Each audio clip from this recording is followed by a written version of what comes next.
Discurso de Aceitação do Prémio Nobel da Paz, lido em nome do Laureado. Your Majesties, Your Royal Highnesses, distinguished members of the Norwegian Nobel Committee, citizens of the world, my dear Venezuelans. First, I want to express our infinite gratitude from my family, from an entire country, to the Norwegian Nobel Committee.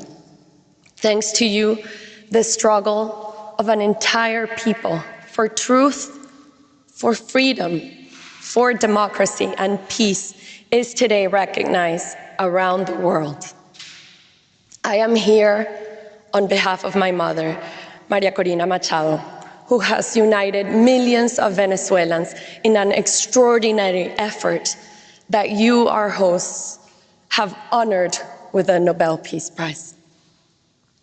But although she has not been able to be here and take part in this ceremony, I must say that my mother never breaks a promise. And that is why, with all the joy in my heart, I can tell you that in just a few hours, we will be able to embrace her here in Oslo after 16 months living in heaven.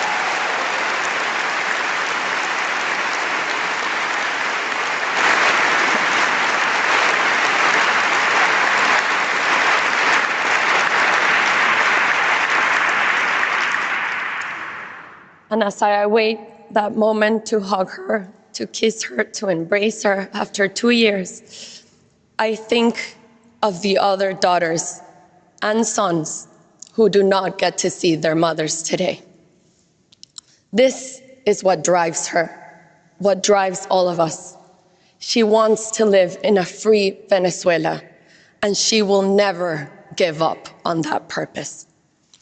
That is why we all know, and I know, that she will be back in Venezuela very soon. In the meantime, at this moment, I face the difficult task of giving voice to her words, the speech she prepared for this occasion. This is her speech. I have come here to tell you a story. The story of a people and their long march toward freedom. This march brings me here today as one voice amongst millions of Venezuelans who rose once again to reclaim the destiny that was always theirs. Venezuela was born of audacity, shaped by peoples and cultures intertwined. From Spain, we inherited a language, a culture, and a faith that merged with ancestral indigenous and African roots. In 1811, we wrote the first constitution in the Spanish-speaking world, one of the earliest republican constitutions on earth, affirming the radical idea that every human being carries a sovereign dignity. This constitution enshrined citizenship, individual rights, religious liberty, and separation of powers. Our ancestors carried liberty on their backs. They crossed an entire continent from the banks of the Orinoco to the heights of the Potosí to help give rise to societies of free and equal citizens, out of the conviction that freedom is never whole unless it is shared. From the beginning, we believed something simple and immense, that all human beings are born to be free. That conviction became our national soul. In the 20th century, the earth opened. In 1922, the Reventón in La Rosa erupted for 9 days, a fountain of oil and possibility. In peace, we turned that sudden wealth into an engine for knowledge and imagination. Through the ingenuity of our scientists, we eradicated disease. We built universities of global prestige, museums and concert halls, sent thousands of Venezuelans abroad through scholarships, trusting that free minds would return as transformation. Our cities glowed with the kinetic art of Cruz Diez and Soto. We forged steel, aluminum, and hydropower, proof that Venezuela could build anything it dared to envision. But Venezuela also became a refuge. We opened our arms to migrants and exiles from every corner of the world. Spaniards fleeing civil war, Italians and Portuguese escaping poverty and dictatorship, Jews after the Holocaust, Chileans, Argentinians, and Uruguayans escaping military regimes, Cubans escaping communism, and families from Colombia, Lebanon, and Syria seeking peace. We gave them homes, schools, and safety, and they became Venezuelans. This is Venezuela. We built a democracy that became the most stable in Latin America, and freedom unfolded as a creative force. But even the strongest democracy weakens when its citizens forget that freedom is not something we wait for, but something we become. It is a deliberate personal choice, and the sum of those choices forms the civic ethos that must be renewed every day. The concentration of oil revenues in the state created perverse incentives. It gave the government immense power over society, which turned into privilege and corruption. My generation was born in a vibrant democracy, and we took it for granted. We assumed freedom was as permanent as the air we breathed. We cherished our rights, but we forgot our duties. I was raised by a father whose life's work, building, creating, serving, taught me that loving a country meant assuming responsibility for its future. By the time we recognized how fragile our institutions had become, a man who had once led a military coup to overthrow democracy was elected president. Many thought charisma could substitute the rule of law. From 1991 onward, the regime dismantled our democracy, violating the Constitution, falsifying our history, corrupting the military, purging independent judges, censoring the press, manipulating elections, persecuting dissent, and ravaging our extraordinary biodiversity. Oil wealth was not used to uplift, but to bind. Washing machines and refrigerators were handed out on national television to families living on dirt floors, not as progress, but as spectacle.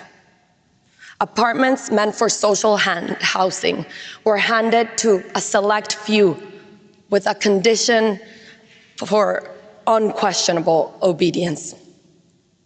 And then came the ruin, obscene corruption, historic looting. During the regime's rule, Venezuela received more oil revenue than in the previous century combined, and it was all stolen. Oil money became a tool to purchase loyalty abroad, while at home, criminal and international terrorist groups fused themselves to the state. The economy collapsed by more than 80%. Poverty surpassed 86%. Today, 9 million Venezuelans have been forced to flee. These are not statistics, they're open wounds. Meanwhile, something deeper and more corrosive took place.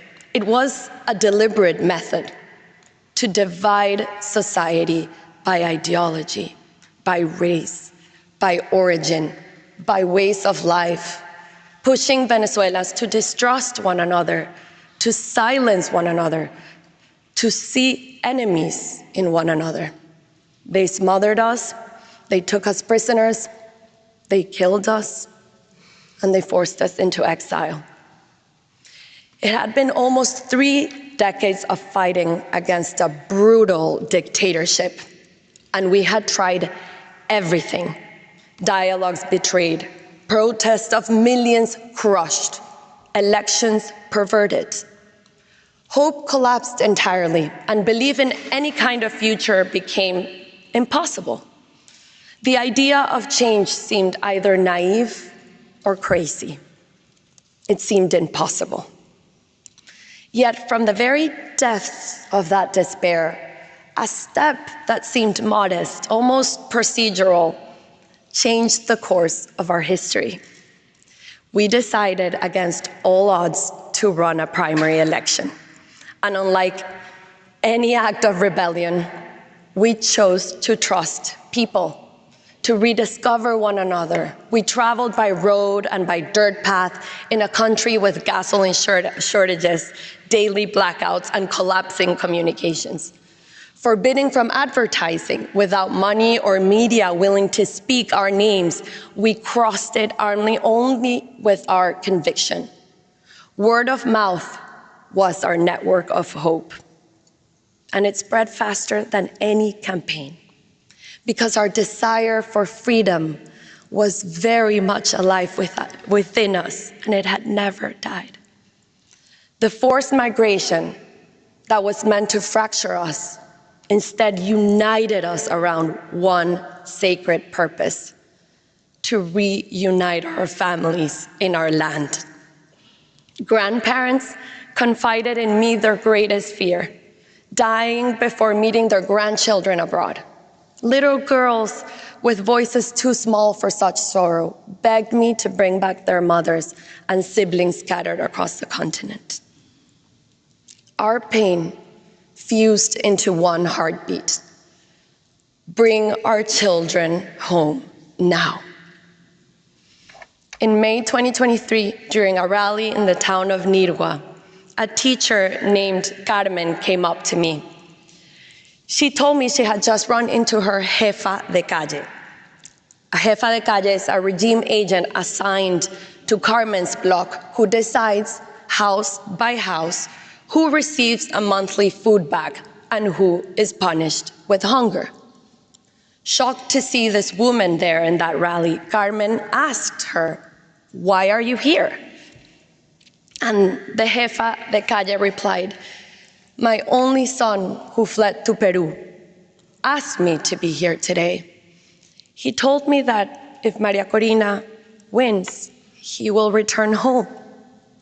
Tell me what I have to do. I'll do anything." That day, love defeated fear. 2 weeks later, we reached Delicias, a tiny village swallowed by Colombian guerrillas and drug traffickers, where not even a chicken can be sold without their permission. No candidate had gone there since 1978.